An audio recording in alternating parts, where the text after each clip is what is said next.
నమస్తే, నేను Keshav. Welcome to Suman TV. దేశానికి మరొక్కసారి నేతృత్వం వహించే అవకాశం కల్పిస్తే ప్రధానమంత్రి నరేంద్ర మోడీ చెబుతున్నటువంటి మాట ఈసారి టాప్ 3 పవర్ఫుల్ కంట్రీస్లో, ఆర్థికంగా పవర్ఫుల్ కంట్రీస్లో ఒకటిగా భారత్ ఉండబోతోంది అనే మాట.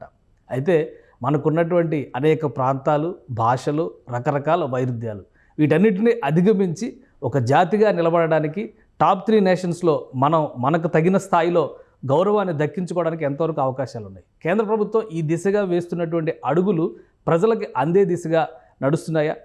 వాస్తవానికి ప్రపంచ దేశాలు ఏం చేస్తున్నాయి? విద్యా రంగంలో కావచ్చు, అలానే వైజ్ఞానిక రంగంలో కావచ్చు, భారతదేశం స్థానం ఎక్కడుంది?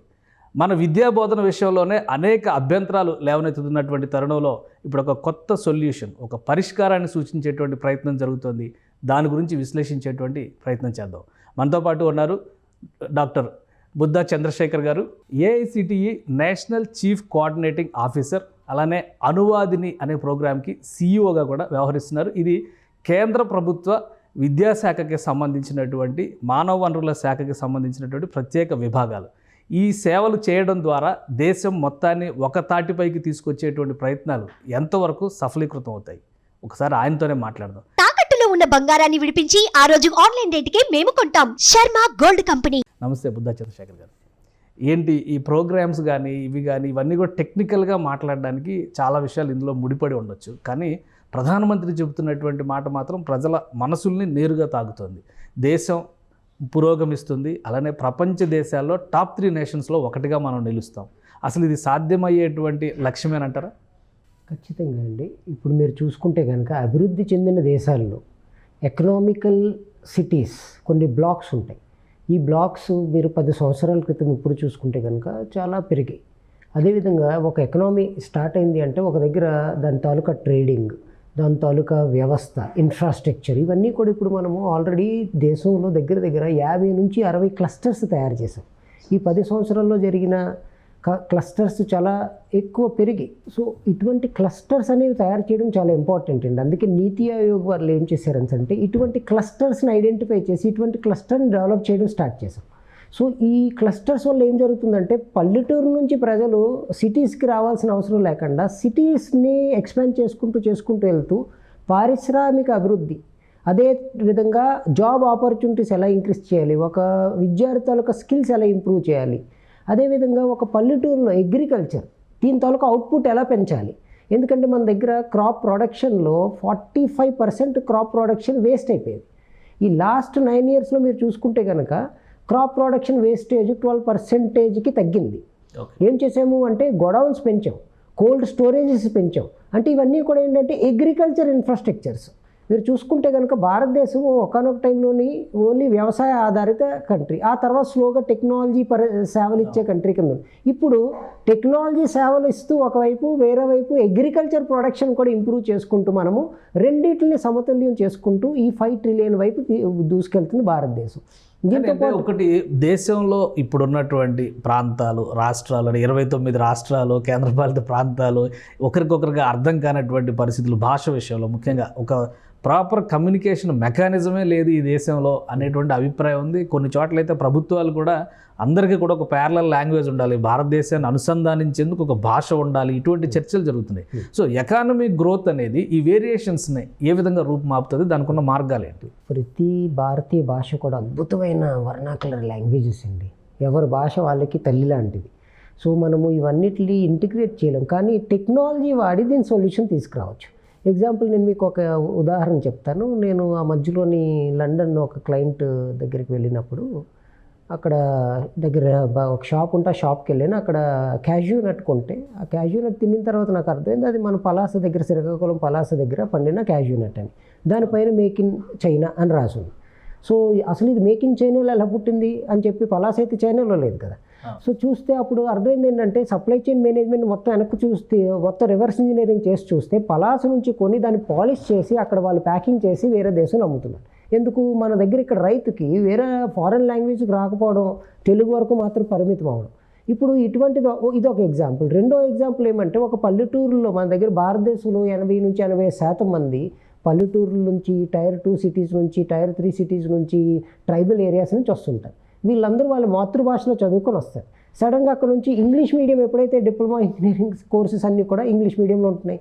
సో ఎప్పుడైతే ఇంగ్లీష్ మీడియంలో ఉంటే వాళ్ళకి అర్థం కావట్లేదు. సో దీనివల్ల చాలామంది డ్రాప్ అవుట్ అయిపోవడం, లేకపోతే డిగ్రీ బట్టి పట్టేసి డిగ్రీ తీసుకొని బయటకు వచ్చేయడం, కానీ సొల్యూషన్ అనేది రావట్లేదు. ఇప్పుడు అందుకని దీన్ని దృష్టిలో పెట్టుకొని అనువాదిని అని మినిస్ట్రీ ఆఫ్ ఎడ్యుకేషన్ ఒక టూల్ తయారు చేసింది. ఈ టూల్ ఏం జరుగుతుందంటే, మీ పుస్తకం ఇంగ్లీష్లో ఉన్న పుస్తకాన్ని మీరు ఇమీడియట్గా ఇన్స్టెంట్గా దాన్ని విత్ ఫార్మాటింగ్ తోటి, విత్ ఫొటోస్ తోటి, విత్ ఫాంట్ ఫేస్ తోటి, ఎవ్రీథింగ్ అలాగే ఉండి ఒక జెరాక్స్ కాపీ తెలుగులో మీ ఎదురుగా వస్తే ఎలా ఉంటుంది, ఆ విధంగా పుస్తకాలు తయారు చేయడం మొదలుపెట్టాం. ఏం జరుగుతుందంటే, ఎగ్జాంపుల్గా తెలుగులో ఒక మంచి ఎక్స్పర్ట్ ఉన్నారు, ఆయన గణిత శాస్త్రంలో చాలా ఎక్స్పర్ట్, ఆయనతో తెలుగులో ఒక పుస్తకం రాయిపిస్తున్నాం. భారతీయ భాషలు ఇంక్లూడింగ్ ఇంగ్లీష్తో పాటుగా ఆ పుస్తకాలని అనువాదానికి ఇచ్చి మొత్తం తర్జుమా చేపించి ఆ పుస్తకాలన్నింటినీ కూడా కిందన ఇస్తున్నాం. దీనివల్ల ఏం జరుగుతుందంటే, ఎడ్యుకేషన్తో పాటు వాళ్ళకి understanding, skilling, critical thinking, problem solving capabilities ఇటువంటివన్నీ కూడా ఇంప్రూవ్ అవుతున్నాయి. తర్వాత స్లోగా మేము ఏం చేసామంటే, ఇది ఒక పార్ట్ అయింది.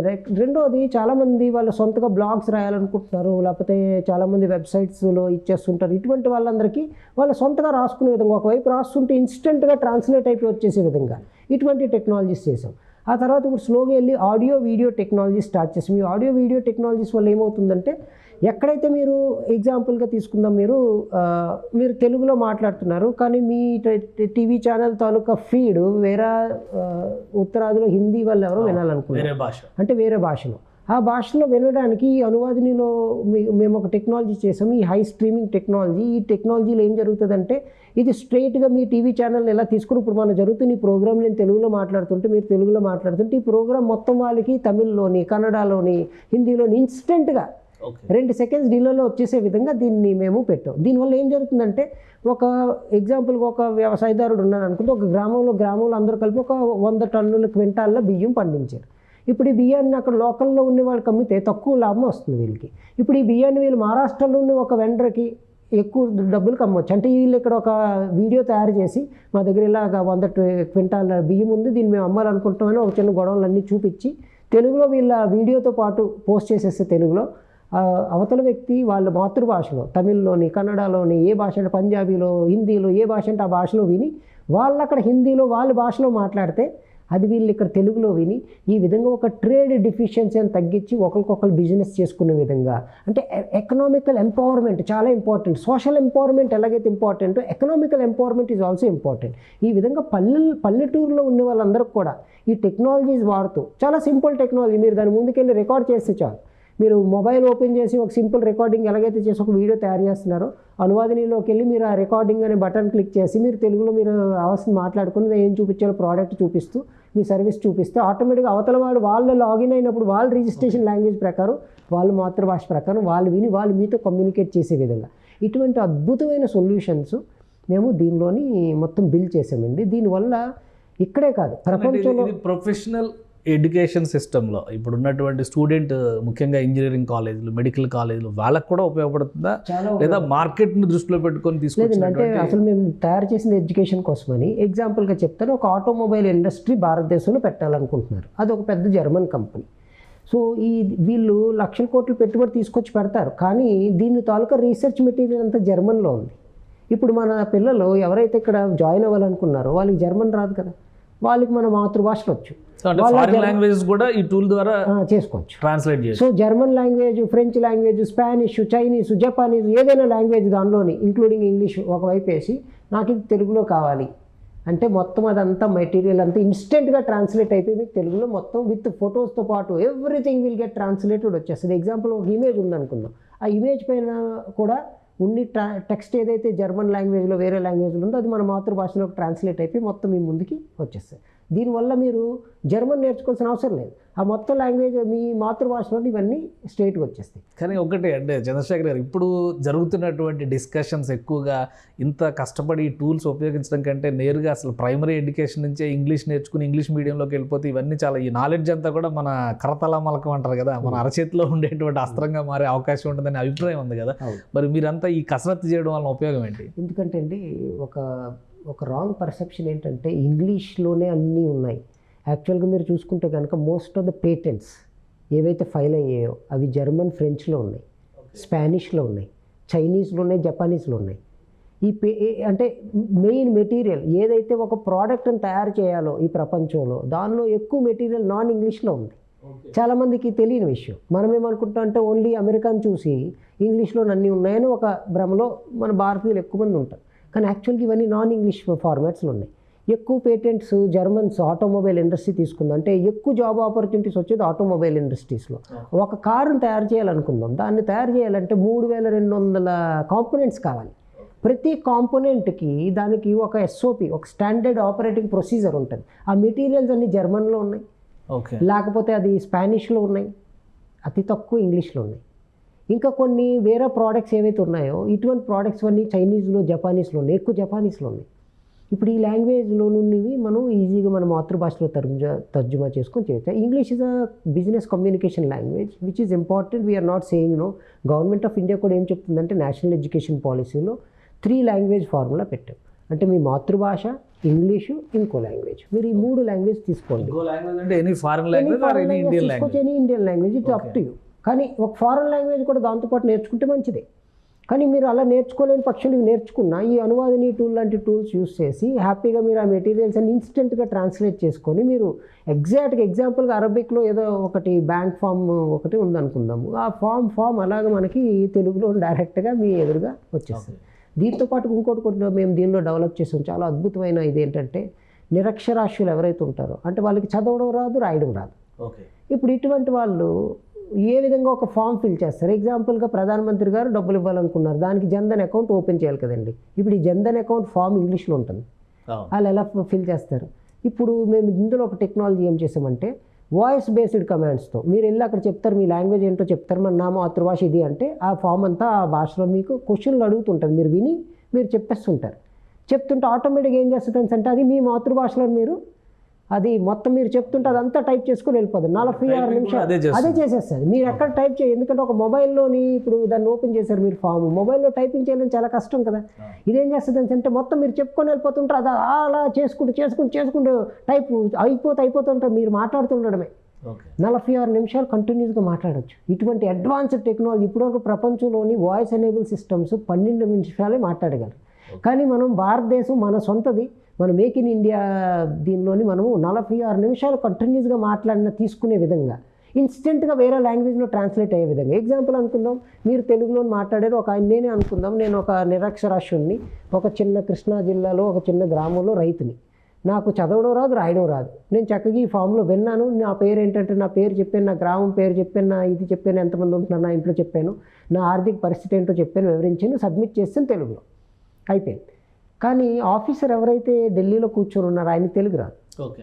ఆయన లాగిన్ అయ్యి నా మాతృభాష ఇంగ్లీషో లేకపోతే హిందీ, ఎగ్జాంపుల్ హిందీ అనుకుందాం, ఆయన చక్కగా హిందీ అని పెట్టిన వెంటనే ఇన్స్టెంట్గా నేను తెలుగులో ఏదైతే ఈయన మాట్లాడాడో అది ఇన్స్టెంట్గా ట్రాన్స్లేట్ అయితే ఆయనకి హిందీలో వినిపిస్తుంది. ఆయన హిందీలో చూడొచ్చు, హిందీలో చదవచ్చు, హిందీలో వినొచ్చు. ఇటువంటి అద్భుతమైన ఫెసిలిటీస్ దీనిలో ఉన్నాయండి. సో దీనివల్ల ఏం జరుగుతుందంటే దుబాసి లాంటి వ్యవస్థలు ఏం అవసరం లేదు, దీన్ని చేసుకొని మొత్తం ఏంటంటే డీబీటీ ఏదైతే ప్రాసెస్ ప్రధానమంత్రిగా స్టార్ట్ చేశారో దీనిలో లాంగ్వేజ్ అనేది బ్యారియర్ అయిపోయింది. రెండోది ఏంటంటే వాళ్ళు అక్కడ టైప్ చేయాలంటే మీకు మొబైల్లో చాలా కష్టం, మీరు చూసుకుంటారు భారతీయ లాంగ్వేజ్, మీరు ఇక్కడ టైప్ చేసిన అవసరం కూడా లేదు, మీరు జస్ట్ చెప్పుకొని వెళ్ళిపోతుంటారు అంతే. అది ఆటోమేటిక్గా అదేవిధంగా అది మీకు క్వశ్చన్ ఎలాగైతే చేస్తుందో మీరు ఏదైతే ఆన్సర్ వేసారో అది చెప్తుంది, మీరు వినొచ్చు. ఇది కరెక్ట్ అవునా కాదా అని, కరెక్ట్ కాదనుకుంటే మీరు అక్కడికి వెళ్ళి మళ్ళీ రెండోసారి ఇంకోసారి చెప్పవచ్చు. సో ఇటువంటి ఎక్స్ట్రాడినరీ టెక్నికల్ ఫీచర్స్ దీనిలో మేము ఎంబెడ్ చేసాము. సో ఏంటి ఏఐసిటిఈ అనగానే ఎడ్యుకేషన్ రిలేటెడ్ ఏదో చాలా మీరంటే కరిక్యులం రిలేటెడ్, లేదంటే యూనివర్సిటీస్ కావచ్చు, కాలేజెస్ పర్ఫార్మెన్స్ విషయంలో ఫోకస్ చేస్తారు అనేటువంటి అభిప్రాయం ఉండేది. చీఫ్ ఆపరేటింగ్ ఆఫీసర్గా ఏంటి మీ రోల్ ఏంటి? మీరు చెప్తున్నవన్నీ కూడా డిఫరెంట్ ఆస్పెక్ట్లో ఉన్నాయి. కామన్ మ్యాన్ కనెక్ట్ అవుతున్నాయి, స్టూడెంట్ దగ్గర నుంచి కామన్ మ్యాన్ కనెక్ట్ అవుతుంది. కాబట్టి మీ రోల్ ఏంటి, అసలు ఏ విధంగా దీన్ని డిజైన్ చేశారు, ఎందుకు ఈ కాన్సెప్ట్ డెవలప్ చేశారు? అంటే ప్రధానమంత్రి గారు ఆలోచన సబ్కా సాత్ సబ్కా వికాస్, అంటే అందరినీ కలుపుకొని మనం అభివృద్ధి పదంలోకి దేశాన్ని తీసుకొని వెళ్ళాలి. ఇప్పుడు అందరూ అంటే చాలామంది, అంటే నేను ఒక ఎగ్జాంపుల్ చెప్తాను. ఒక మెకానిక్, ఆటో మెకానిక్ మీరు చూసుంటే కనుక ఆయన దగ్గరికి మీరు వెళ్తే ఎటువంటి బైక్ అయినా ఎటువంటి కార్ అయినా ఆయన రిపేర్ చేయగలరు కదా. కానీ ఒక డిగ్రీ చదువుకున్న అబ్బాయి చేయలేకపోతున్నాడు. ఎందుకు అంటే ఇండస్ట్రీకి ఎడ్యుకేషన్కి ఒక గ్యాప్ అనేది వచ్చింది. నా పని ఏమంటే టెక్నాలజీ టూల్స్ యూస్ చేసి ఈ రెండింటిని ఒక దగ్గర తీసుకొచ్చి సాల్వ్ చేయడం. 5% అన్ఎంప్లాయ్మెంట్ దేశంలో తగ్గించాలి. ఎలా తగ్గించాలి అంటే ఫస్ట్ మనం స్కిల్ చేయాలి వాళ్ళని. ఎడ్యుకేషన్తో పాటు స్కిల్ ఉండాలి. కానీ ఈ స్కిల్ అనేది మాతృభాషలో ఉంటే చాలా ఫాస్ట్గా అర్థం. ఇప్పుడు ఆ కార్ మెకానిక్ ఎవరైతే ఇప్పుడు బయట మీరు రోడ్డు మీద చూస్తే ఆ కార్ మెకానిక్కి ఏ భాష వచ్చింది? ఆయన మాతృభాష తెలుగులోని హ్యాపీగా ఒక కారుని రిపేర్ చేసేట్లేదా అంటే ఆయన దగ్గర స్కిల్ ఉంది. ఆ స్కిల్ అనేది మనము చదువుతున్న పిల్లలు ఎవరైతే ఉన్నారో కాలేజీలో ఉంటున్నప్పుడే ఆ స్కిల్ అనేది కూడా దానికి జోడిస్తే, అది కూడా మాతృభాషలో జోడిస్తే చాలా ఫాస్ట్గా నేర్చుకుంటారు. ఎందుకంటే చిన్నప్పటి నుంచి మనం ఫస్ట్ పుట్టినప్పుడు మీరు చూసుకుంటే కనుక ఫస్ట్ మీరు ఏం చేయగలరు అంటే ఫస్ట్ మీరు చూసిన వెంటనే కళ్ళు చూడగలరు, వినగలరు, తర్వాత మాట్లాడతారు. సో లాస్ట్ ఇది అంటే మనము ఒక విజువలైజేషన్ ఎవరైనా మనము వినిపించడం అంటే ఒక విషయాన్ని మాతృభాషలో చెప్పగలిగితే, ఒక విషయాన్ని మాతృభాషలో చూపించగలిగితే సింపుల్గా ఈజీగా ఎవరికైనా అర్థమవుతుంది. అందుకే చైనీస్ వాళ్ళు ఏం చేశారంటే బ్రిటిషర్ సిస్టమ్ అని తీసుకోకుండా వాళ్ళు చైనాలోనే మొత్తం వాళ్ళ తాలూకు మెటీరియల్ అంతా పెట్టుకొని ఒక 100 సంవత్సరాలు వెనక్కి వెళ్తే చైనా ఇండియా జీడిపి లెవెల్ ఒకటే ఉండేదండి. ఈరోజు వాళ్ళు ముందుకు వెళ్ళిపోవడానికి కారణం ఏంటంటే వాళ్ళు మాతృభాషలో పెట్టుకున్నారని. దానివల్ల ఏం జరిగిందంటే ప్రతి వాళ్ళు స్కిల్ లెవెల్ అయిపోయారు. అంటే ఏదైనా ఒక విషయాన్ని సింపుల్గా ఈజీగా అర్థం చేసుకోగలిగారు. ఎందుకంటే వేరే లాంగ్వేజ్ నేర్చుకోవాల్సిన అవసరం లేదు. వేరే లాంగ్వేజ్ వల్ల ఇబ్బంది ఏంటో నేను మీకు చెప్తాను. సపోజ్గా నేను నా మాతృభాష తెలుగు, అంటే మా తల్లిదండ్రులు మాట్లాడిన భాష తెలుగు, చిన్నప్పటి నుంచి నా చుట్టుపక్కల అందరూ మాట్లాడిన భాష తెలుగు. నేను ఇప్పుడు ఇంగ్లీష్లోను హిందీలో మాట్లాడాలంటే ఎవరైనా నాతోటి ఇంగ్లీష్లో మాట్లాడితే నేను అది ఫస్ట్ అర్థం చేసుకొని తెలుగులో దాన్ని తర్జుమా చేసుకొని తెలుగులో నేను ఆలోచించి తెలుగులో దాన్ని మళ్ళీ రీఇంటర్ప్రిట్ చేసి దాన్ని ఇంగ్లీష్లోకో హిందీలోకో మార్చి బయటికి చెప్పాలి. ఇన్ని లేయర్లు మధ్యలో ఉన్నాయి. ఈ లేయర్లు ఏమీ లేకుండా మీరు డైరెక్ట్గా అద్భుతంగా మాట్లాడగలిగే భాష మీ మాతృభాష. సో ఈ లేయర్లన్నీ ఒక అభిప్రాయం ఏంటంటే ప్రొఫెషనల్ ఎడ్యుకేషన్ సిస్టంలో ప్రధానంగా మొత్తం సబ్జెక్ట్ అంతా ఇంగ్లీష్లోనే ఉంటుంది. తెలుగులో ఒకవేళ నేర్చుకుని వెళ్తే కూడా స్టూడెంట్ అక్కడ ఇబ్బంది పడుతున్నటువంటి పరిస్థితి ఉంది. కాబట్టి ప్రైమరీ లెవెల్ నుంచి ఇంగ్లీషే అలవాటు చేయండి. అప్పుడు ఆలోచించే విధానం మొత్తం ఇంగ్లీష్ అవుతుంది, లేదా వెస్టర్నైజ్ అవుతుంది, లేదా ఆ కాన్సెప్ట్ని అర్థం చేసుకుని ముందుకు వెళ్తుంది అనేటువంటి ఒక భావజాలం ఈ మధ్య కాలంలో చాలా బలంగా ప్రభుత్వాలు కూడా చెప్తున్నటువంటి పరిస్థితి ఉంది. సో దాన్ని ఎలా మీరు కౌంటర్ చేస్తారు? అంటే కౌంటర్లో చేయట్లేదు. So this is one more alternative approach. ఇప్పుడు ఇంగ్లీష్ అనేది ఇంపార్టెంటే, నేను ఎక్కడ కూడా డిస్కౌంట్ చేయట్లేదు. English is a business language where you can communicate with various countries. I completely agree. ఇంగ్లీష్ని మనం నేర్చుకోవద్దని కూడా అనట్లేదు. ఇంగ్లీష్తో పాటుగా మన భాషలను కూడా సంరక్షించుకుంటే లెర్నింగ్ అనేది చాలా ఫాస్ట్గా జరుగుతుంది. ఎందుకంటే మీ తల్లిగారితో మీరు మాట్లాడిన లాంగ్వేజ్ మీ మెయిన్ లాంగ్వేజ్. సో ఆ లాంగ్వేజ్లోని మీరు ఏదైనా నేర్చుకుంటే చాలా సింపుల్గా ఇచ్చేసుకోవచ్చు. అందుకే ఇప్పుడు అనువాదం యూజ్ చేసి ఇంగ్లీష్ మెటీరియల్ని మీరు ఇంగ్లీష్లో ఒక వైపు ఉంటూ రెండో వైపు తెలుగులో కూడా ఉంటుంది. స్టడీ చేయాల్సి వస్తుంది. సో ఈజీగా అయిపోద్ది. ఇది ఇంగ్లీష్లో అర్థం కాలేదనుకోండి, మీరు హ్యాపీ తెలుగులో చదువుకుంటారు. సపోజ్ మీకు ఇంగ్లీష్లో అర్థం చేయకూడలేదు, ఇంగ్లీష్తో పాటు ఇంకొక 2-3 లాంగ్వేజ్లు కూడా నేర్చుకోవడం తప్పేం లేదు. ఎందుకంటే ప్రపంచం మొత్తంలో భారతదేశం నుంచి కోట్ల మంది టీచర్లు, కోట్ల మంది మెకానిక్లు, కోట్ల మంది సివిల్ ఇంజనీర్లు వీళ్ళందరినీ ప్రొడ్యూస్ చేయాలనేది మన ప్రధానమంత్రి గారు ఆలోచన. సో ఇలా చేయాలంటే 40 కోట్ల మంది స్కిల్లబుల్ అవ్వాలి. స్కిల్లింగ్, రీస్కిల్లింగ్, అప్ స్కిల్లింగ్ ఈ 3 తప్పనిసరి జరగాలి. కానీ రీస్కిల్లింగ్, అప్ స్కిల్లింగ్ ఎక్కువ మంది ఆల్రెడీ అంటే చదువు ఆపేసి ఏదో ఒక కారణాల వల్ల ఇలాగ చాలా ట్రేడ్స్లో ఎక్స్పర్ట్స్లో అయిపోయి ఉన్న వాళ్ళు ఉన్నారు. మరి వాళ్ళందరి పరిస్థితి ఏంటి? సో అందుకని మేము ఏం చేసామంటే మెటీరియల్ ఏదైతే ఉందో అది మన భాషల్లో కూడా తెచ్చుకుంటే వీళ్ళందరినీ కూడా ఎంపవర్ చేయొచ్చు. దీంతోపాటు ఇప్పుడు మేము దీన్ని ఒక క్రెడిట్ సిస్టమ్ కూడా స్టార్ట్ చేసాం. ఈ క్రెడిట్ సిస్టమ్ ఏంటంటే నేషనల్ ఎడ్యుకేషన్ పాలసీ ఏం చెప్తుందంటే ఒక అద్భుతమైన ఫ్రేమ్వర్క్ అండి. ఈ ఫ్రేమ్వర్క్లోని ఎడ్యుకేషన్తో పాటుగా స్కిల్లింగ్తో పాటుగా ఇన్నోవేషన్, రీసెర్చ్ ఇవన్నీ కూడా కలిసి ముందుకు తీసుకెళ్ళాలి అనే ఒక ఫ్రేమ్వర్క్ నేషనల్ ఎడ్యుకేషన్ పాలసీ. ఇందులోని ఎగ్జాంపుల్గా అడల్ట్ ఎడ్యుకేషన్ అని ఉంది. అడల్ట్ ఎడ్యుకేషన్ అంటే ఆల్రెడీ పెద్దవాళ్ళు ఎవరైతే ఉంటారో వాళ్ళకి ఎడ్యుకేషన్. ఇప్పుడు వాళ్ళు ఆల్రెడీ తెలుగు లేకపోతే వాళ్ళని మాతృభాషలో నేర్చుకొని ముందుకు వెళ్ళిపోయారు. ఇప్పుడు వాళ్ళు కొత్త భాష నేర్చుకోవాలంటే ఇబ్బంది కదా. అదే కొత్త భాష నేర్చుకోకుండా మెటీరియల్లే మీ మాతృభాషను ఇస్తే ఆటోమేటిక్గా అయిపోతుంది. ఇప్పుడు ఆ కార్ మెకానిక్ ఇందాక మీకు చెప్పాను, ఆయన బెంజ్ కార్ను కూడా రిపేర్ చేయగలరు. అవును. ఇప్పుడు ఆ కార్ మెకానిక్ ఇందాక చెప్పాను కదా, ఆయననే ఎగ్జాంపుల్ తీసుకుందాం. మళ్ళీ ఆయన రకరకాల కారుని రిపేర్ చేసేస్తున్నాడు. ఆయన 10 సంవత్సరాలు బట్టి ఇందులోని అద్భుతమైన ఎక్స్పర్ట్ అనుకుందాం. కానీ ఆయనకి వేరే లాంగ్వేజెస్ ఏమి రావు. ఆయనకి మేము ఇప్పుడు ఏం చేస్తామంటే ఓకే మీరు ఒక కార్ని రిపేర్ చేయగల సామర్థ్యం ఉంది మీకు, అంటే దీనికి ఈక్వలెంట్గా 5 క్రెడిట్లు ఆయనకు అలాగిచ్చి ఈ 5 క్రెడిట్లు ఈక్వలెంట్ ఒక డిప్లొమా అని ఆయనకు ఒక డిప్లొమా ఇస్తాం. ఇప్పుడు ఏమో జరిగింది, ఆయన ఆ డిప్లొమా తీసుకొని విదేశాలకో లేకపోతే మన దేశంలోనూ ఒక కారు కంపెనీలు ఏదైతే పెడుతున్నారో అక్కడికి వెళ్ళి అప్లై చేసుకుని ఆయన ఈరోజు 20,000 30,000 సంపాదించుకుంటే రేపు ₹1,00,000 సంపాదించుకునే అవకాశం ఇస్తున్నాం. అందుకని empowering the citizens are very important. ఇప్పుడు ఇన్ఫ్రాస్ట్రక్చర్ ఒకవైపు డెవలప్ చేస్తూ, ఎకనామీని ఒకవైపు డెవలప్ చేస్తూ, స్కిల్ లెవెల్ ఎప్పుడైతే మన స్టూడెంట్స్ కానీ యూత్ కానీ బిలో 45 years ఎవరు ఉన్నారు వీళ్ళందరినీ మల్టీ స్కిలబుల్ చేసామంటే, మల్టీ లింగ్వల్ చేసామంటే ఒకేసారి దీనిలో అద్భుతమైన ఆపర్చునిటీస్ ఒకేసారి వచ్చే అవకాశం ఉందండి. ఈ దిశగా మేము ముందుకెళ్తాం. చంద్రశేఖర్ గారు, ఇంకొకటి మల్టీ లాంగ్వేజ్, మల్టీ స్కిలబుల్ అనేటువంటి కాన్సెప్ట్ ఇతర దేశాల్లో ఎలా ఉంది? ఎందుకంటే మీరు చైనా ఉదాహరణ చెప్పారు, అలానే జపాన్, సౌత్ కొరియా, ఇవన్నీ కూడా మ్యానుఫ్యాక్చరింగ్ ఇండస్ట్రీస్లో చాలా స్ట్రాంగ్గా ఉన్నటువంటి కంట్రీస్. యూరోపియన్ కంట్రీస్ చూస్తే మన దేశంలో ఒక్కొక్క రాష్ట్రం అంత సైజు ఉండేటువంటి దేశాలుగా వాటిని చూడాలి. వాటికి కూడా డిఫరెంట్ లాంగ్వేజెస్ ఉన్నాయి. అలాంటి చోట్ల ఈ మల్టీ లాంగ్వేజ్ సిస్టమ్ అనేది ఎలా ఉంది, అలానే ఈ స్కిల్స్ డెవలప్మెంట్ ప్రాసెస్ అనేది ఎలా జరుగుతుంది? సార్, ఈ అన్ని చోట్ల కూడా integration between education and skill, అదేవిధంగా 3 లాంగ్వేజ్ ఫార్ములా. సో అందుకని మీరు ఇప్పుడు NEP 2020 ఏదైతే ఉందో ఈ నేషనల్ ఎడ్యుకేషన్ పాలసీ, ఇందులోనూ కూడా 3 లాంగ్వేజ్ ఫార్ములా ఇంప్లిమెంట్ చేసాము. స్కిల్ ఎడ్యుకేషన్ ఇంటిగ్రేట్ చేసాము. అలాగే మీరు అబ్జర్వ్ చేస్తే 2014 ముందు స్కిల్ మినిస్ట్రీ లేదు.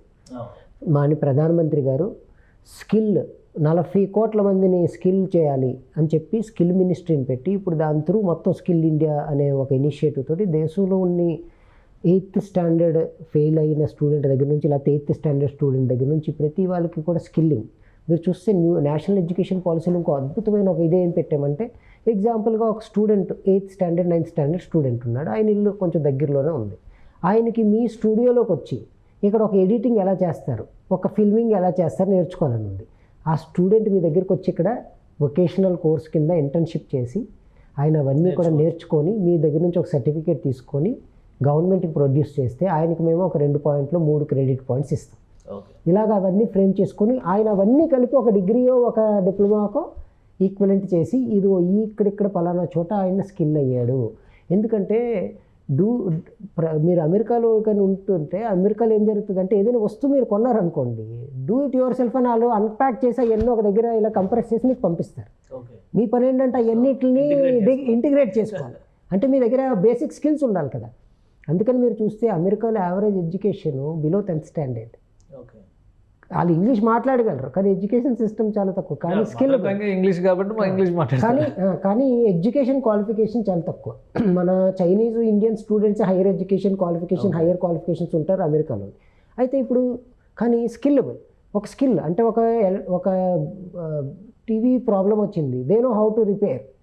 ఒకటి ఫ్యాన్ ప్రాబ్లం వచ్చింది, they know how to repair. లేకపోతే ఒక సోఫాని ఫిక్స్ చేయాలి, అది ఎలా ఫిక్స్ చేయాలి వాళ్ళకి తెలుసు. ఈ డూ ఇట్ యువర్ సెల్ఫ్ అనే స్కిల్ ఏదైతే ఉందో అది మన దేశంలో తక్కువ. అందుకని ప్రధానమంత్రి గారు ఏం చేశారంటే ప్రతి వాళ్ళు కూడా మల్టీ స్కిల్ అవ్వాలి, మల్టీ లింగ్వల్ అవ్వాలి అని ఇటువంటివన్నీ కూడా టెక్నాలజీ పరంగా. అందుకే ఇప్పుడు AR VR తీసుకొచ్చాం దీనిలోనే. అంటే డిజిటల్ ట్విన్నింగ్ దాన్ని అంటారు. డిజిటల్ ట్విన్నింగ్ అంటే ఎగ్జాంపుల్గా ఒక ఏరోప్లేన్ ఉందండి, ఆ ఏరోప్లేన్ని జర్మన్లో డెవలప్ చేస్తున్నారు అనుకుందాం. ఆ ఏరోప్లేన్ తాలూకా ఒక డిజిటల్ ట్విన్ మేము ఇక్కడ తీసుకొచ్చేస్తున్నాం. అది సేమ్ ఏరోప్లేన్ లాగా ఉంటుంది. AR VRలో మీరు చూసి దాన్ని రకరకాల డిజైన్స్ మార్చి మన విద్యార్థులు దాన్ని రీఫ్రేమింగ్ చేసి మళ్ళీ వెనక్కి పంపిస్తున్నారు. సో ఇటువంటి టెక్నాలజీని వాడి మన వాళ్ళని స్కిల్ చేయడు. ఇప్పుడు ఆ ఇంజిన్ ఇక్కడ తీసుకురావాలంటే ఇబ్బంది కాబట్టి ఆ ఇంజిన్ తాలూకా డిజిటల్ ట్విన్నింగ్ తీసుకొచ్చి దాన్ని మనం రీమోడిఫై చేసి మళ్ళీ వెనక్కి పంపించడం జరుగుతుంది. అదేవిధంగా ఇప్పుడు చాలా 1500 పైన పెద్ద కంపెనీస్ భారతదేశంలో పెట్టుబడులు పెడుతున్నాయి. చిన్న కంపెనీలన్నిటితో పోల్చుకుంటే కనుక మీరు లాస్ట్ 7 సంవత్సరాల్లో more than $380 billion ఇన్వెస్ట్మెంట్ మన దేశానికి వచ్చే, చైనా కన్నా ఎక్కువ ఇన్వెస్ట్మెంట్స్ మన దేశంలో జరిగాయి. ఇప్పుడు ఇవన్నీ కూడా ప్రొడక్షన్ హౌసెస్ కింద మన విద్యార్థులకి ఇక్కడ ఆపర్చునిటీస్ ఇవ్వబోతాయి. కానీ ఆ విద్యార్థి నిజంగా స్కిల్ ఉందా అనే దగ్గర మేము వీళ్ళందరినీ స్కిల్ చేసుకుంటూ వీళ్ళని ముందుకు తీసుకెళ్తూ, ఎందుకంటే ఒకసారి వీళ్ళు స్కిల్ నేర్చేసుకుంటే లాంగ్వేజ్ బ్యారియర్ ఎలా అనువాదినితో పోతుంది, హ్యాపీగా ఇవన్నీ స్కిల్లబుల్ అయిపోయారంటే ఆ కంపెనీస్ ఏవైతే మ్యానుఫ్యాక్చరింగ్ కంపెనీస్ వస్తున్నాయి ఆ కంపెనీలో వీళ్ళు ఇక్కడే జాబ్ ఆపర్చునిటీస్ అనేవి తీసుకుంటారు. అది ప్రధానమంత్రి గారు ఇంకోటి ఏంటంటే మన దేశంలోని ప్రొడ్యూస్ అయ్యి మొత్తం ప్రపంచం మొత్తం మనం అమ్మాలి. ఇవి ప్రపంచం మొత్తం మేక్ ఇన్ ఇండియా పాలసీ. ఈ పాలసీ ప్రకారం మనం చాలా ఇన్సెంటివ్స్ ఇస్తున్నాం. మీరు చూసారో లేదో ఈ మధ్య చాలా లింక్డ్ ఇన్సెంటివ్స్ అంటారు. ఈ లింక్డ్ ఇన్సెంటివ్స్ తనకు అర్థం ఏంటంటే వాళ్ళు ప్రొడక్షన్ ఇక్కడ పెట్టేస్తే సరిపోదు, అంతమందికి ఉద్యోగాలు కూడా ఇవ్వాలి, అప్పుడైతేనే ఇన్సెంటివ్ ఇస్తాం. సో ఇప్పుడు ఉద్యోగాలు మన వాళ్ళకి ఇవ్వాలంటే మన వాళ్ళ స్కిల్ రెడీ చేసి మనం పెడుతున్నాం. సో వీళ్ళందరూ చేస్తారు. ఇప్పుడు ఒక కారు మన దేశంలో తయారైంది అనుకోండి, ఆ కారులో ఉన్న ఇందాక చెప్పినట్లు ఇన్ని వేల కాంపోనెంట్స్ ఉంటాయి, అంటే అన్ని వేల కంపెనీలు, అంతమందికి ఉపాధి, ఆ ప్రతి పార్ట్, ఈ మొత్తం పార్ట్ చేయడానికి. అదేవిధంగా మీరు ఈ మధ్యన చూసారనుకోండి, ఇంకొకటి చాలా ఇంట్రెస్టింగ్ విషయం జరుగుతుంది మన దేశంలో. ఎక్కడైతే షిప్పింగ్ హార్బర్స్ ఇవన్నీ ఉన్నాయి, ఈ పోర్ట్స్ తాలూకు ఇన్ఫ్రాస్ట్రక్చర్ అప్గ్రేడ్ చేస్తున్నాం. ఎందుకు అంటే లార్జ్ కంటైనర్ షిప్స్ అనేవి పోర్ట్ మన దగ్గర డాక్ చేయాలంటే మన దగ్గర ఉన్న ఇన్ఫ్రాస్ట్రక్చర్ సరిపోదు. సో ఇవన్నీ కూడా అప్గ్రేడ్ చేసేస్తున్నాం. ఇప్పుడు నెక్స్ట్ ఇయర్ నుంచి ఏమవుతాయంటే ప్రపంచంలో అతిపెద్ద షిప్స్ ఏవైతే ఉంటాయో అవన్నీ ఇక్కడ డాకింగ్. ఇప్పుడంతా టెక్నాలజీ వైపు వెళ్ళిపోయింది, మెషిన్ లెర్నింగ్, ఏఐ టూల్స్ వీటి మీద నడుస్తుంది కదా. వీటన్నిటి మీద వెళ్తున్నప్పుడు మాతృభాషలో వాటిని ఇంటిగ్రేట్ చేయడం, ఈ జనరేషన్ని ఫ్యూచర్కి కనెక్ట్ చేయడం, ఇది అంత ప్రాక్టికల్గా సాధ్యమయ్యేటువంటి? ఖచ్చితంగా సాధ్యమండి. ఎందుకంటే మనం మన భారతీయత వదలకూడదు, అదే టైంలోని టెక్నాలజీలో ఫార్వర్డ్గా ఉండాలి. కానీ మీరు ఎంత చెప్పినా కానీ అసలు నాలెడ్జ్ అంతా ఇంగ్లీష్లోనే ఉంది, ఇంగ్లీష్ నాలెడ్జ్ ఈజ్ డివైన్ అనే ఫీలింగ్లో మనవాళ్ళు ఉన్నారు కదా, దాన్ని ఎలా బ్రేక్ చేస్తారు? అది బ్రిటిషర్స్ కొన్ని సంవత్సరాలు ఆ విధంగా చేశారు. కానీ మీరు ఎప్పుడైనా అంటే జర్మన్ కానీ ఫ్రెంచ్ కానీ ఫ్రాన్స్ కానీ ఇవన్నీ కంట్రీస్కి వెళ్తే వాళ్ళు రీసెర్చింగ్ దేనిపైన చేస్తున్నారు, దేని బేస్ మీద చేస్తున్నారు అని చూస్తే మన సంస్కృత గ్రంథాలపైన. మనకేం జరిగిందంటే ఈ మధ్యలో వచ్చిన బ్రిటిషర్స్ మన పైన సివిల్ సర్వెంట్స్ కావాలి, ఒక వర్కర్ కావాలి అని ఒక ఎడ్యుకేషన్ పాలసీ సిస్టమ్ని తయారు చేసి వాళ్ళు వెళ్ళిపోతే ఆ సిస్టమ్ని పెట్టి వెళ్ళిపోయారు. ఆ సిస్టంలో ఏమైంది, వాళ్ళకి పనిచేసే కిందన పనిచేసే వ్యక్తులు కావాలి, ఫ్యాక్టరీలో పనిచేసే వ్యక్తులు కావాలి, గుమస్తాలు కావాలి. ఆ సిస్టమ్ మనం అలవాటు పడిపోయాం. యాక్చువల్గా మీరు ప్రపంచం మొత్తంలో చూసుకుంటే కనుక ఈ 15% ఇంగ్లీష్లోని కంటెంట్ కానీ జ్ఞానం కానీ ఉంది. తగ్గినదంతా కూడా వేరియస్ అదర్ వర్నాక్యులర్ లాంగ్వేజ్లు ఉన్నాయి. మన లాంగ్వేజ్లో ఉన్నాయి, నాలెడ్జ్ చాలా ఉన్నాయి. మీరు చూసుకుంటే కనుక మన తెలుగు లాంగ్వేజ్లోనే అద్భుతమైన జ్ఞానం ఉంది, మరాఠీ లాంగ్వేజ్లో, తమిళ్ లాంగ్వేజ్లో అద్భుతమైన జ్ఞానం. ఈ జ్ఞానాన్ని మనము నెక్స్ట్ జనరేషన్కి ఇవ్వాల్సిన పరిస్థితి. అదేవిధంగా అదేంటో అర్థం చేసుకుని దాన్ని వేరే భాషల్లో చూపించాల్సిన ఇది కూడా ఉంది. అంటే ఒక బెస్ట్ ఎగ్జాంపుల్ చెప్తాను మీకు. తమిళనాడు తీసుకుందాం మనము. అంటే తమిళనాడే కాదు, లేకపోతే మన ఆంధ్రాలోనే 1000 స్తంభాల గుడి, అది ఒక సైంటిఫిక్ వండర్. అటువంటి వండర్ చాలా కంట్రీస్లో లేదు. మీరు ఇంకొకటి చూసారో లేదో, రాయిని వంచి మన వాళ్ళు ఇలా బెండ్ చేస్తూ ఆర్కిటెక్చర్స్ కట్టారు. మీరు యూరోపియన్ నేషన్స్, అమెరికన్ నేషన్స్లో వెళ్ళి ఎక్కడైనా రాయిని బెండ్ చేసే టెక్నాలజీ చూసారా? అంటే మన పూర్వీకులు అంత గొప్పవాళ్ళు. మనం ఏంటంటే ఆ టెక్నాలజీస్ ఏంటనేది మనం కంప్లీట్గా కనుమరుగు చేసుకొని ఆ టెక్నాలజీస్ అన్ని ఫారినర్స్ ఈరోజు వాడుకుంటున్నారు, మనం వాడట్లేదు. మీరు కావాలి మన చాలా దేవాలయాలకు వెళ్ళి చూస్తే అవి ఇలాగా సాఫ్ట్ కర్వ్లు ఉంటాయి. అసలు సాఫ్ట్ కర్వ్లో ఉండి ఏదైనా స్ట్రక్చర్ మీరు ప్రపంచంలో వేరే ఎక్కడైనా దేశంలో చూపించగలరా? చూపించలేరు. ఎందుకంటే మన దగ్గర ఒక రాయిని మెల్ట్ చేయగలిగే టెక్నాలజీ మన దగ్గర ఉండేది. మన టెక్నాలజీని మనం ఐడెంటిఫై, మన పురాణాల్లోకి వెళ్తే ఇవన్నీ టెక్నాలజీస్ ఉన్నాయి. నేనంటే పురాణాలు అన్నింటిలో కూడా మీరు గుడ్డిగా నమ్మి అనట్లేదు, దానిలో నుండి మంచిని తీసుకుందాం మనం, దాన్ని మనం నెక్స్ట్ జనరేషన్ తీసుకెళ్దాం. అదేవిధంగా కొత్తగా టెక్నాలజీస్ ఏవస్తున్నాయి అవన్నీ తీసుకుని ముందుకెళ్దాం. ఎగ్జాంపుల్ మాయాబజార్ సినిమా మనం చూసాం మన చిన్నప్పుడు. అందులో చూసారు ఒక పేటికి ఇలా ఓపెన్ చేసి రాకుమారుడు ఎక్కడ ఉన్నాడని ఇక్కడ చూపిస్తుంటాడు. Nothing but video calling. So ఈ టెక్నాలజీ అప్పుడు వాళ్ళ దగ్గర ఎక్కడ ఉందండి? అంటే మన దగ్గర ఈ టెక్నాలజీస్ అన్ని పుష్పక విమానం ఎగ్జాంపుల్గా మీరు పాత పురాణ గ్రంథాల్లో చూసుకుంటే కనుక ఆ విమానాల తాలూకా స్ట్రక్చర్స్ అన్ని గీసున్నాయి దానిలో. ఓకే. సో నేనేమంటే these all are inspirations to understand that we have a better culture in our country. మన భారతదేశంలో అద్భుతమైన కల్చర్స్, అద్భుతమైన మేధావులు, అద్భుతమైన మేధాశక్తితో తయారు చేసిన ఎన్నో రకాల ప్రయోగాలు చేసిన ఇవన్నీ ఉన్నాయి. ఏ ఏజ్లో కంపీట్ అవ్వాలంటే ఇవన్నీ స్టడీ చేస్తే మనకి చాలా బ్రెయిన్ ఇంకా ఓపెన్ అయ్యింది అంటారా? ఖచ్చితంగా. ఎందుకంటే మన భారతీయ భాషల్లో ఉన్న ఒక గొప్పతనం ఏంటంటే మీ లెఫ్ట్ బ్రెయిన్, రైట్ బ్రెయిన్ రెండింటిని కూడా ఎనర్జైజ్ చేయగలిగే భాషలు భారతీయ భాషలు. అందుకే మీరు చూసారో లేదో, ఉదయం 3-3:30 గంటలకు లేచి చాలామంది సంస్కృతంలో చాలా పదాలు ఇచ్చేస్తుంటారు. ఎందుకంటే ఆ టైంలో గాడ్ టైం అంటారు. అది ఆ టైంలో ఏం జరుగుతుందంటే ఒక కాస్మిక్ ఎనర్జీ మీ రైట్ లెఫ్ట్ బ్రెయిన్ని రెండింటిని కనెక్ట్ చేయగల శక్తి ఆ టైంలో ఉంటుంది. ఆ టైంలో మీరు ఎప్పుడైతే ఇటువంటి హై ఫ్రీక్వెన్సీస్ ఏదైతే అంటారో గాడ్ ఫ్రీక్వెన్సీస్ అంటారు, ఇట్లా ఆ ఉచ్చారం చేశారో ఈ రెండు కనెక్ట్ అవుతాయి, ఇంటర్ కనెక్ట్ అవుతాయి, మీ మేధాశక్తి భయంకరంగా పెరుగుతుంది. ఇటువంటి పద్ధతులు ఎక్కడ వేరే దేశాల్లో లేవండి. ఇంకోటి ఏంటంటే ఆ దేశంలో అసలు సూర్యుడే ఉదయించడు, చాలా దగ్గర సూర్యుడు కనిపించని పరిస్థితి. సో మన దగ్గర ఇక్కడ ఏంటంటే సూర్యకిరణాలు కూడా మీ పైన పడతాయి కాబట్టి మీ బాడీ ప్రాపర్ వేలో ఎనర్జైజ్ అవుతుంది. సో ఇటువంటి ఎనర్జీ అంటే మీరు అనుకోవచ్చు ఇదంతా ఇదంతా మేబీ సైంటిఫిక్గా కరెక్ట్ కాదేమో, కానీ మీరు ప్రయోగించి చూడండి మీకు తెలుస్తుంది. ఎందుకంటే మనము ఈ technologies, these are technologies, it has nothing to do with Hindutva or anything.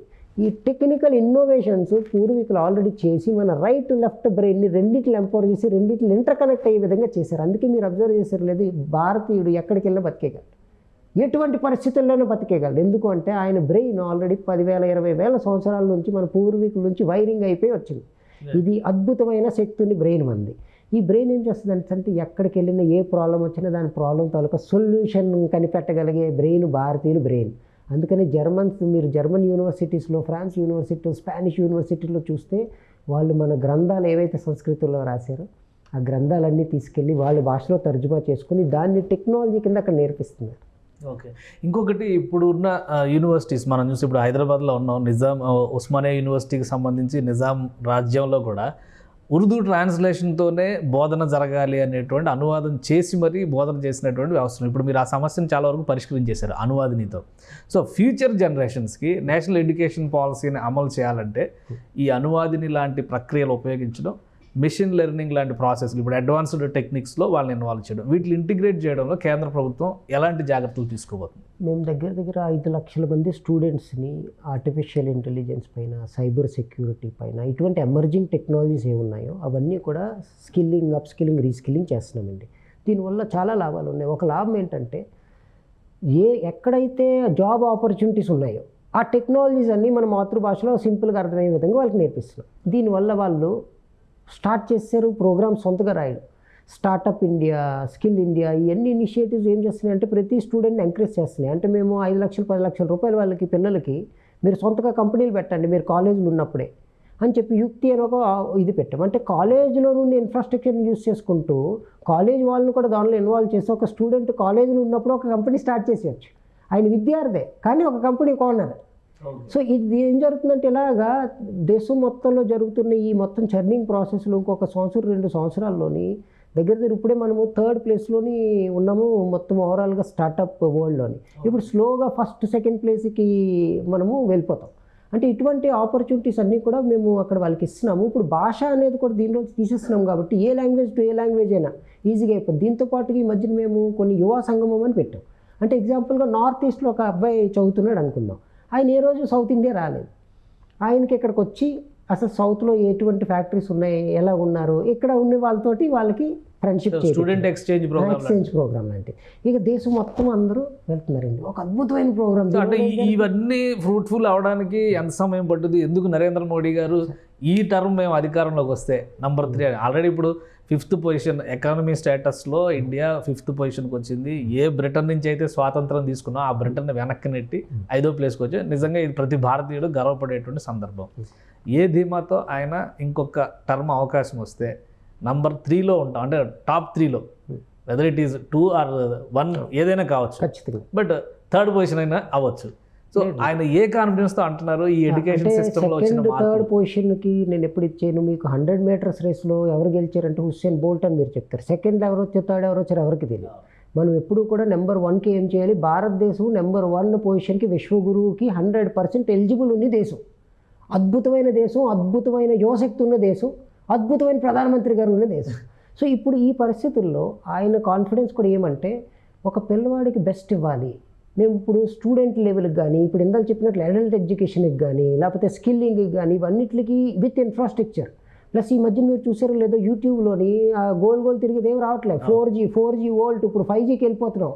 ఇంకా కావాలంటే 6G కూడా రెడీ మన దేశంలో వచ్చేయడానికి. సెకండ్ది భారతీయులు ఎప్పుడు రిస్క్ టేకింగ్ క్యాపబిలిటీ పీపుల్. అంటే వాళ్ళు రిస్క్ తీసుకొని ఒక దాన్ని ముందుకెళ్ళాలి, ఇంకా ముందుకెళ్ళాలి, ఒక ప్రాబ్లం ఉంటే దాన్ని సాల్వ్ చేయాలి అని మనస్తత్వం ఉండే వాళ్ళు. సో ఇప్పుడు ఇవన్నీ కలుపుకొని ప్రధానమంత్రి గారికి చాలా నమ్మకం ఉంది మన దేశాన్ని ఖచ్చితంగా ముందుకు తీసుకెళ్ళవచ్చు. Plus ease of doing policies sir. ఒకరొక టైంలో ఒక కంపెనీని పెట్టాలంటే చాలా కష్టమైంది. ఈ రోజుల్లో మీరు ఇప్పుడు వెళ్ళి 15 నిమిషాల్లో ఒక కంపెనీ స్టార్ట్ చేసి వచ్చి మన దేశంలో. అదేవిధంగా 180 రోజుల వరకు ఒక కంపెనీ పెట్టిన తర్వాత మీరు ట్యాక్స్ కట్టారా, ఇదా, మీరు ఫెయిల్ అయ్యారా ఏం అడగరు. మీరు 180 రోజుల వరకు మీరు దాన్ని రకరకాల ప్రయోగాలు చేసి ఆ బిజినెస్ మీరు సక్సెస్ఫుల్గా ముందు తీసుకెళ్ళగలరా లేదా అని మీరు ప్రయోగం చేసుకోవచ్చు. 160 రోజుల తర్వాత అంటే 6 నెలల తర్వాత మీరు డిసిజన్ తీసుకుని నేను ఈ బిజినెస్ చేయాలనుకుంటున్నాను, అప్పుడు మీరు దీన్ని ముందుకు తీసుకెళ్లే విధంగా వెసులుబాటు ఇచ్చారు. ఈలోగా మీరు అనుకోకండి ఏదో ఫెయిల్ అయ్యారు అనుకోండి, ఇట్స్ ఓకే, గవర్నమెంట్ ఏమీ మీరు దీనిపైన ట్యాక్స్ కట్టండి దానిపైన ట్యాక్స్ వేయవాలి. అలాగే స్టార్టప్స్ ఏవైతే పెట్టారో అన్నింటికి కూడా గవర్నమెంట్లో ఏవైతే ప్రాజెక్ట్స్ ఉన్నాయో అందులో హై ప్రిఫరెన్స్ ఇవ్వడం మొదలుపెట్టారు. మన భారతీయ కంపెనీస్కి ఎగ్జాంపుల్కి ఎడ్యుటెక్ కంపెనీస్ ఎన్ని ఉన్నాయో, నేను నీట్ అని ఒక ఇనిషియేటివ్ ఉంటుంది, అందులో మొత్తం మన భారతదేశానికి చెందిన ఎడ్యుటెక్ కంపెనీస్ ఎన్ని ఉన్నాయో అన్ని కంపెనీస్కి ప్రపంచం మొత్తంలో కూడా ఈ సర్వీసెస్, ఈ ప్రోడక్ట్స్ మేము అమ్మడం మొదలుపెట్టాం. దీనివల్ల ఏం జరుగుతుంది, ఇక్కడ ఇంకా ఎంప్లాయ్మెంట్ పెరుగుతుంది, ఇంకా వీళ్ళు ఎలాగ సేల్ చేస్తూ ఉంటారో ఇంకా ఇక్కడ కింద ఎంప్లాయ్మెంట్ పెరుగుతూ ఉంటుంది. ఇటువంటి ఆపర్చునిటీస్ అన్నీ కూడా దీనిలోని మనం తీసుకొని వస్తున్నామండి. Next R&D. ఇప్పటివరకు పేటెంటింగ్ అనే దగ్గర మనం చాలా వీక్గా ఉండేవారు. మన భారతదేశంలో 2014 వరకు 1.2% పేటెంట్ చేసేవారు జనాలు. ఓవరాల్ పేటెంటింగ్ 100% సిస్టమ్ తీసుకుంటే, కానీ ఇదే విద్యార్థి అమెరికా వెళ్తే అక్కడ పేటెంట్ చేస్తాం మన ఇండియన్ స్టూడెంటే. ఇప్పుడు మనం అందుకే ఇక్కడ కపీలా అని చెప్పి మేము ఒక ఇనిషియేటివ్ స్టార్ట్ చేసి, ఒక స్టూడెంట్ కాలేజీలో ఉన్నప్పుడు ఏమైనా కనిపెట్టాడంటే దాన్ని పేటెంటింగ్ చేయాలంటే నార్మల్గా 20,000 రూపాయలు కట్టాలి. మేమే గవర్నమెంటే 10,000 రూపాయలు కట్టి, ఇన్స్టిట్యూట్ నుంచి 5,000 రూపాయలు కట్టించి, విద్యార్థి నుంచి ఒక 5,000 రూపాయలు కట్టించి, అంటే 15,000 రూపాయలు గవర్నమెంట్ సొసైటీ కడుతుంటే 5,000 రూపాయలు మాత్రం వీళ్ళు కట్టి పేటెంటింగ్ చేసే తరలుగా సదుపాయం పెట్టాం. ఎందుకంటే దీనివల్ల మీకు టర్మరిక్ తెలుసు కదా, టర్మరిక్ని అమెరికన్స్ పేటెంట్ చేశారు. ఒకసారి నేను స్టాన్ఫోర్డ్ యూనివర్సిటీ ఎవరిని అడిగితే, మీరు చేయలేదు, అది మీ తప్పు, పేటెంట్ మేము చేసుకున్నాం, అది మమ్మల్ని ఎందుకు అంటారు మీరు అంటే, మనము ఏదైనా కొత్తది వస్తే ఆ సొల్యూషన్ పైన, ఇప్పుడు రీసెంట్గా ఏదైతే క్వాంటమ్ కంప్యూటింగ్ వచ్చిందో దానిపైన చాలా పేటెంట్స్ ఇండియన్స్ చేశారు. ఏం జరుగుతుంది, నెక్స్ట్ లెవెల్ ఆఫ్ కంప్యూటింగ్ ఏదైతే అంటే సూపర్ ఫాస్ట్ మిషన్స్ ఏవైతే రాబోతున్నాయో దానిలో లార్జెస్ట్ పేటెంట్స్ మన ఇండియన్స్కి ఉన్నాయి. 6G టెక్నాలజీస్లో ఉన్నాయి. IP4 మనం ఇప్పుడు వాడుతున్నాం, IP6 తాలూకా, IP8 తాలూకా పేటెంట్స్ ఎక్కువ మన ఇండియన్స్కి ఉన్నాయి. బ్లాక్ చైన్ బేస్డ్ పేటెంట్స్ ఇండియన్స్కి ఉన్నాయి. ఏం జరుగుతుందంటే స్లోగా భారతదేశము అభివృద్ధి చెందిన దేశం కింద ట్రాన్స్ఫార్మ్ అవ్వాలంటే ఈ పేటెంటింగ్ టెక్నాలజీ అంటే దాని తాలూకా హక్కులన్నీ మన దగ్గర ఉండాలి. సో ప్రధానమంత్రి గారు ఒకవైపు ప్రొడక్షన్ని, సర్వీస్ ఓరియంటెడ్ అప్రోచ్ని ఎంకరేజ్ చేస్తూ రీసెర్చ్, ఇన్నోవేషన్ కూడా ఈక్వల్ ఇంపార్టెన్స్ ఇవ్వడం వల్ల ఇవన్నీ కూడా ముందుకు తీసుకెళ్తున్నాయి. దాంతోపాటుగా యువశక్తి మన దగ్గర ఎవరు ఉన్నారో వాళ్ళకి నేర్చుకోవాలి అనే ఒక తాలూకా అద్భుతమైన కళ వాళ్ళ దగ్గర ఉంది. వాళ్ళు they are ready to take risk, they want to take our country forward, they want to move themselves forward. So ఇవన్నీ ఉండడం వల్ల ఏం జరుగుతుందంటే ఆటోమేటిక్గా ప్రధానమంత్రి గారికి పూర్తి నమ్మకం మన దేశం ఖచ్చితంగా నెంబర్ 1 దేశం. ఇప్పుడు నేషనల్ ఎడ్యుకేషనల్ పాలసీ 2020 ఫుల్ ఫ్లెడ్జ్డ్గా దేశంలో అమల్లోకి వస్తే మీరు చెప్పినవి ఇంకా యాక్సిలరేట్ అయ్యేటువంటి అవకాశం ఉంటుందా? ఉంటుందండి ఖచ్చితంగా. ఇంకో కొన్ని స్టేట్స్లో పేరు చెప్పట్లేదు వాళ్ళంతే, ఇంప్లిమెంటేషన్ అలాగే ఉంది. ఎగ్జాంపుల్గా మనము తమిళనాడు తీసుకుందాం. తమిళనాడులో నేషనల్ ఎడ్యుకేషన్ పాలసీలు ఏవే ఉన్నాయో అవన్నీ కూడా ఆల్మోస్ట్ ఇంప్లిమెంట్ చేశారు కూడా. బయటకేమీ NEP అని చెప్పట్లేదు అంతే. ఇప్పుడు ఆంధ్రప్రదేశ్లో ఆల్రెడీ ఇంప్లిమెంట్ అయ్యింది, చాలా స్టేట్స్లో ఇంప్లిమెంట్ అయ్యి ఉన్నాయి. చాలా స్టేట్స్లో వాళ్ళు బయటికి ఇది ఇంప్లిమెంట్ చేస్తున్నాము అని వాళ్ళకేమో వాళ్ళకున్న ఇబ్బందులు వాళ్ళకు ఉండవు. కానీ ఇన్ రియాలిటీలో వాళ్ళు కిందన ఇంప్లిమెంటేషన్ లెవెల్ ఎక్కడ అడ్డుకోవట్లేదు ఎవరు, ఎందుకంటే it has nothing to do with political affiliation. National education policy 2020 అనేది దేశ భవిష్యత్తు కోసం తయారు చేసింది. నన్ను అడిగితే మీరు ఒక అంటే ఎడ్యుకేషన్ ఫీల్డ్లో ఉండే దీని ప్రకారంగా టెక్నాలజిస్ట్గా నాకు అర్థమైంది ఏంటంటే, బాబాసాహెబ్ అంబేద్కర్ గారు మనకి ఒక కాన్స్టిట్యూషన్ పుస్తకం ఎలాగైతే రాసి కాన్స్టిట్యూషన్ ఇచ్చారో, దాని తర్వాత దాని లెవెల్లో ఒక అద్భుతమైన ఫ్రేమ్వర్క్ తోటి రీసెర్చ్ పూర్తిగా చేసి రాసిన ఒక అద్భుతమైన ఫ్రేమ్వర్క్ ఈ నేషనల్ ఎడ్యుకేషన్ పాలసీ 2020. ఇది జాతి, మతం దేనితో సంబంధం లేనిది. మన పిల్లలు ఎవరైతే ఉన్నారో వాళ్ళందరికీ బంగారు భవిష్యత్తు ఇస్తూ ఈ దేశంలోనే కాదు ప్రపంచంలో ఎక్కడికి వెళ్ళినా కూడా, ఎందుకంటే critical thinking, problem solving capabilities మీకు ఇవన్నీ కూడా ఏ రోజైతే మీ దగ్గర ఉంటాయో అప్పుడు మాత్రమే మీరు ఎక్కడికి వెళ్ళినా బతికేయగలరు.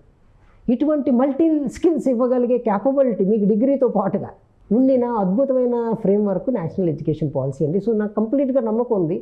ఎవరు బయటికి అంతా నేను నేషనల్ ఎడ్యుకేషన్ పాలసీ నేను ఇంప్లిమెంట్ చేయట్లేదని ఏ స్టేట్ చెప్పుకున్నా కూడా ఇంటర్నల్గా మాత్రం సైలెన్స్గా వాళ్ళు, ఎందుకంటే ఏ తండ్రి కూడా ఏ తల్లి కూడా వాళ్ళ కొడుకుకి మంచి ఎడ్యుకేషను, మంచి హెల్త్ కేరు, ఇలాంటి అన్ని సదుపాయాలు ఉండాలని కోరుకుంటారు. రాజకీయ నాయకులు కూడా వాళ్ళు కూడా ఇదే కోలోకి వస్తారు కాబట్టి ఖచ్చితంగా వాళ్ళు ఇంప్లిమెంటేషన్లు ఎక్కడ అడ్డుకోవట్లేదు, బాగా జరుగుతుంది ఇంప్లిమెంటేషన్. కాకపోతే ఏంటంటే కొన్నిసార్లు కొన్ని చోట్ల స్లోగా కొంచెం ఫాస్ట్గా జరుగుతుంటే అక్కడ స్టేట్ గవర్నమెంట్ ఇంప్లిమెంట్, ఎందుకంటే ఎడ్యుకేషన్ అనేది కాంకరెంట్ సబ్జెక్ట్ కాబట్టి సో కొంచెం అటు ఇటు అవ్వచ్చు. కానీ ఆల్మోస్ట్ చాలా స్టేట్స్లో దీని ఇంప్లిమెంటేషన్ ఆల్రెడీ జరిగింది. ప్లస్ మల్టీలింగ్వల్స్లో కాలేజెస్లో కూడా చెప్పడం మొదలుపెట్టారు. మల్టీలింగ్వల్లో సర్టిఫికేట్స్ కూడా ఇస్తున్నాము. ఇప్పుడు నెక్స్ట్ స్టెప్లోని ఎవరైనా మాతృభాషలో చదువుకుంటే వాళ్ళకి జాబ్లో కొంచెం రిజర్వేషన్ వచ్చేటట్లుగా కూడా మేము రికమెండేషన్ పెడదాము అనే దీనిలో ఇప్పుడు వర్క్ జరుగుతుందండి. సో దట్ ఏంటంటే మాతృభాషలో ఆ డిమాండ్ చాలా బలంగా ఉంది. ఎందుకంటే మాతృభాషలో చేసిన వాళ్ళకి తమిళనాడులో జరిగింది, డిస్కషన్ కూడా జరిగింది, వాళ్ళకి ప్రయారిటీ ఇవ్వాలని. ఖచ్చితంగా ఇవ్వాలి. ఎందుకంటే ఇప్పుడు మాతృభాషని సంరక్షించడం, మాతృభాషలో చదువుకోవడం అనేది చాలా ఇంపార్టెంట్. దానివల్ల ఏంటంటే వాళ్ళకి ఇందాక నేను చెప్పినట్లుగా వాళ్ళకి వేరే వాళ్ళతో కంపేర్ చేసుకుంటే చాలా ఎక్కువ understanding, level of understanding is very high. ఇప్పుడు సపోజ్గా ఒక డాక్టర్ అయ్యారండి ఒక ఆయన ఇంగ్లీష్ మీడియంలో చదువుకొని ఒక పల్లెటూరులో డాక్టర్ కింద వెళ్ళాడు. ఆయనకి ఇంగ్లీష్ తప్పితే వేరే లాంగ్వేజ్ రాదు. అక్కడ పేషెంట్లు ఏమో తెలుగులో మాట్లాడుతున్నారు, లేకపోతే ఒడియాలో మాట్లాడుతున్నారు. ఒకసారి ఆలోచించండి, ఈ డాక్టర్ తెలుగు మీడియంలో చదువుకొని వెళ్ళి ఒక చక్కగా గ్రామంలోకి వెళ్తే అవతల చెప్పింది చక్కగా అర్థం చేసుకొని వాళ్ళకి ఏదైతే వైద్యం చేయాలో ఆ వైద్యం చేసి ఆ ప్రాణం కాపాడగలిగింది. అది దీని తాలూకా విలువ. అందుకని ఖచ్చితంగా నా ఉద్దేశం, నా పర్సనల్ ఒపీనియన్ ఇది. బట్ కానీ ఇటువంటి సదుపాయాలు government, state government, central government కూడా ఇటువంటి సదుపాయాలు ఇస్తే ఖచ్చితంగా మంచిది. ఎందుకంటే ఒక డాక్టర్దే అనే కాదు, ఒక పల్లెటూరులో స్కూల్ ఉంటుందండి. ఆ స్కూల్లో టీచరు ఇంగ్లీష్లో మాట్లాడుతూ, అక్కడ స్టూడెంట్ ఏమో తెలుగులో మాట్లాడుతూ, పోనీ స్టూడెంట్ వెళ్ళి ఎవరికైనా అడుగుదామంటే గ్రామంలో అందరూ తెలుగులో మాట్లాడుతూ, సో చాలా ఇబ్బంది అవుతుంది కదా. ఇప్పుడు ఈ అనువాదని ఇలాంటి టూల్స్ ఎవరైనా వాడొచ్చా లేదా దానికి ఏమైనా లిమిటేషన్స్ ఉన్నాయా? లేదండి, ఎవరైనా వాడచ్చు. ఇప్పుడు ఆల్రెడీ 5 లక్షల మంది వాడుతున్నారు. మేము దేశంలో ఉన్న 30 కోట్ల మంది స్టూడెంట్స్ ప్లస్ స్కిల్ లెర్నర్స్ ఎవరైతే ఉన్నారో వాళ్ళు ఎవరైనా దానిలోకి వెళ్ళి వాడచ్చు. ఇందాక మీరు చెప్పినట్లుగా సుమన్ టీవీ ఎగ్జాంపుల్, ఇప్పుడు మీ టీవీ ఉంది, దీని లైవ్ టెలికాస్ట్ అవుతుంది అనుకోండి. ఇది డైరెక్ట్గా లైవ్ 14 ఇండియన్ లాంగ్వేజెస్లో లైవ్ ఎవరైనా దేశం మొత్తం ఎక్కడి నుంచైనా వినొచ్చు. అదే సపోజ్గా ఓన్లీ ఆడియో మీరు పంపిద్దాం అనుకున్నారు సందేశం, 2 లక్షల మంది వరకు కూడా దీన్ని డైరెక్ట్గా అంత ఫ్రీ. అదేంటి మీది యూట్యూబ్లో ఏదైనా మీ ఆల్రెడీ ఎగ్జిస్టింగ్ వీడియోస్ ఉన్నాయంటే ఎవరైనా దేశం నుంచి ఎక్కడి నుంచైనా వాళ్ళ మాతృభాషలోనే యూట్యూబ్లోనేసి తెలుగులో ఉంది, దాన్ని నాకు కన్నడలో కావాలి, మలయాళంలో కావాలి, పంజాబీలో కావాలి, హిందీలో కావాలి, లేకపోతే అస్సామీలో కావాలి, ఏ లాంగ్వేజ్ పెట్టుకుంటే ఆ లాంగ్వేజ్ ఇన్స్టెంట్గా వచ్చేస్తుంది. సో ఇటువంటి అద్భుతమైన టెక్నాలజీ ఇదంతా ఫ్రీ అండి. రీసెంట్గా మీరు చూస్తే కనుక కేంద్ర ప్రభుత్వం నుంచి మేము ఇంకో పని చేసామండి. మాతృభాషలో మీరు ఎగ్జామ్స్ రాసుకోవచ్చు, జేఈ ఇటువంటి ఎగ్జామ్స్ అండి. దీనికి ఇప్పుడు ఏం చేసామంటే ఈ అనువాదనీలో టూల్లో క్వశ్చన్ పేపర్ క్రియేషన్, మీరు తెలుగులో క్వశ్చన్ విత్ మొత్తం ఇమేజ్తో పాటు అన్నీ చేసుకోవచ్చు. వేరే లాంగ్వేజ్లో సింపుల్గా వెళ్ళి నాకు హిందీలో కావాలి, తెలుగులో కావాలి, కన్నడలో కావాలి, ఏ లాంగ్వేజ్ కావాలి వాళ్ళు సెలెక్ట్ చేస్తే ఆటోమేటిక్ ట్రాన్స్లేట్ అయిపోయి వచ్చేస్తుంది. ఇప్పుడు అందుకే మీరు చూస్తే కనుక UPSC exams, SSC exams, NTA exams ఏవైతే సెంట్రల్ గవర్నమెంట్ రిలేటెడ్ ఉన్నాయో అవన్నీ కూడా మల్టీలింగ్వల్ చేస్తాం. 14 లాంగ్వేజెస్లో మీరు రాసుకోవచ్చు. ఎవరు మాతృభాషలో వాళ్ళు రాసుకోవచ్చు. ఇప్పుడు మీరు ఒక ఐఏఎస్ ఆఫీసర్ ఎగ్జామ్ రాయాలనుకుంటే మీరు మీ మాతృభాషలో రాసుకోవచ్చు. ఈ ఫెసిలిటీస్ అన్నీ అనువాదిని త్రూ మేము లాంగ్వేజ్ బ్యారియర్ అనేది తీసేసి ఇటువంటి ఫెసిలిటీస్ అన్నీ దానిలో పెడతాం. రైట్, థ్యాంక్ యూ చంద్రశేఖర్ గారు, మీ అభిప్రాయాలు తెలియజేసినందుకు. అలానే మీతో ఒక స్పెషల్ సెషన్ చేద్దాం మనం అనువాదినికి సంబంధించి. ఇది మాతృభాషకు సంబంధించి అలానే భారతీయ భాషలకు సంబంధించి కేంద్ర ప్రభుత్వం తీసుకుంటున్నటువంటి చర్యల ఫలితంగా అనువాదిని లాంటి టూల్స్ వస్తున్నాయి. అలానే అడ్వాన్స్డ్ సైన్సెస్లో, అడ్వాన్స్డ్ సబ్జెక్ట్స్లో మన పిల్లల్ని తయారు చేసే విధంగా ఈ టూల్స్ని రూపొందించేటువంటి బాధ్యతని సిటిఈ వంటి సంస్థలు తీసుకుంటున్నాయి. మరోవైపు కేంద్ర ప్రభుత్వ విద్యాశాఖ కూడా ఈ వ్యవస్థ పైన ప్రత్యేకమైనటువంటి దృష్టి పెట్టింది. సో రాబోయేటువంటి రోజుల్లో నేషనల్ ఎడ్యుకేషన్ పాలసీని కనుక పూర్తి స్థాయిలో అమలు చేస్తే ఖచ్చితంగా భారతీయ విద్యార్థులు ఎవరికీ తీసుకుపోరు. అలానే ప్రపంచంలోనే 3 స్థానాల్లో ఆర్థికంగా బలమైనటువంటి 3 దేశాల్లో ఒకటిగా నిలబడేటువంటి ఆకాంక్షని ఖచ్చితంగా మనం నెరవేర్చుకోగలుగుతాం అనేటువంటి ధీమాని ప్రధాని వ్యక్తం చేయడానికి కారణం కూడా ఇదే. ఈ నిర్ణయాల వల్లనే మానవ వనరులు అలానే యువశక్తిని మరింత సద్వినియోగం చేసుకోవడానికి కావాల్సినటువంటి వసతులు ఈ దేశంలో ఏర్పడతాయనేటువంటి భావనని బుద్ధా చంద్రశేఖర్ గారు వ్యక్తం చేస్తున్నారు. ఇది స్పెషల్ డిస్కషన్. Keep watching.